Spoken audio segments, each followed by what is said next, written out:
কক্সবাজার মৎস্য অবতরণ কেন্দ্রের ৩টি পন্টুনি ইলিশে ভরা, আবার জায়গা না পাওয়ায় মজুত করা হচ্ছে খোলা মাঠেও।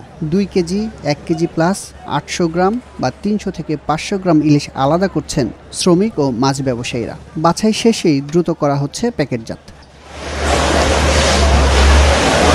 সাগরে এখন ঝাঁকে ঝাঁকে ইলিশ ধরা পড়লেও দাম আকাশচুম্বী। পাইকারিতে ১ কেজি ইলিশের দাম ২০০০ টাকা, কিন্তু জেলেদের মুখে হাসি নেই, কারণ সাগরে মাছ পাওয়ার মুহূর্তেই আবারও শুরু ৬৫ দিনের নিষেধাজ্ঞা।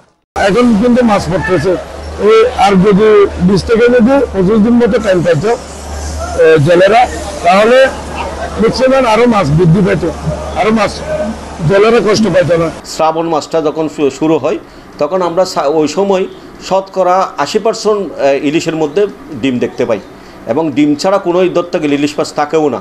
ছোটো বড়ো সব মাছের মধ্যে ইলিশের মধ্যে ডিম থাকে, অন্যান্য প্রজাতির মাছের মধ্যেও ডিম থাকে। এখন সেই মাছ সেই ডিম আবার আপনার ভাদ্র মাস পর্যন্ত বিদ্যমান থাকে। এখন আমাদের কথা হলো, আপনারা জ্যৈষ্ঠ মাসটা কোনো কারণ ছাড়াই বন্ধটা রাখতেছেন মনে করতেছি, এবং যে ডিমের মৌসুমে এই যে শ্রাবণ মাসে আপনারা খুলে দেন, তাইলে ওই যে মাছটা ডিম ছাড়তে পারে না, যার কারণে সাগর ইলিশ কমে যাচ্ছে। ব্যবসায়ীরা বলছেন, মাত্র মাছের দেখা পেতে না পেতেই ৬৫ দিনের মাছ ধরা নিষেধাজ্ঞা হতাশাজনক। এছাড়া ভারত ও বাংলাদেশের নিষেধাজ্ঞার মেয়াদ ভিন্ন হওয়া নিয়েও রয়েছে অসন্তোষ। নিষেধাজ্ঞার সুফল নিয়েও সন্দিহান জেলেরা। মাছের অকাল দেখা দিছে, আর হঠাৎ করে ৬৫ দিন বন্ধ চলে আসছে। এই ৬৫ দিন বন্ধর সময় আরও মালিকরা, ব্যবসায়ীরা, শ্রমিকরা প্রচুর পরিমাণ ক্ষতিগ্রস্ত।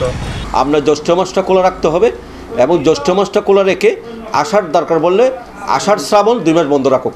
আমাদের কথা হলো, শ্রাবণ মাসটা যদি পুরো বন্ধ থাকে, তাহলে আমাদের মাছের ইলিশ মাছের পেটে যে ডিমটা থাকে, ওই ডিমটা আমরা যদি 50% সাগরে ছাড়ে, সারা বছর মাছ সাগর থেকে মাছ যাবে না। সংশ্লিষ্টরা বলছেন, নানা কারণে এবছর মাছ কম পাওয়া গেছে, ফলে রাজস্ব আদায়ও হয়েছে কম। বৃষ্টি না হওয়া ও জেলিফিশের কারণেও মাছ মিলছে কম। তবে ডিম ছাড়ার মৌসুমে মাছ ধরা বন্ধ, পিছিয়ে নেওয়ার সুযোগ নেই।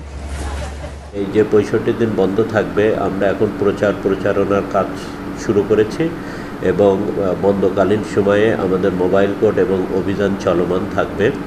এবং এই ৬৫ দিন নিয়ে আমরা জেলেদেরকে, কক্সবাজার জেলার ৬৩,১৯৩ জন জেলেকে আমরা পরিবার প্রতি ৮৬ কেজি করে তারা চাল পাবে। কক্সবাজার জেলার ৫,৩১৩টি ট্রলারে জেলের সংখ্যা ৬৪,৬৫০ জন। নিষেধাজ্ঞার সময় জেলার নিবন্ধিত ৬৩,১৯৩ জন জেলেকে দ্বিতীয় দফায় বিতরণ করা হবে ৮৬ কেজি চাল।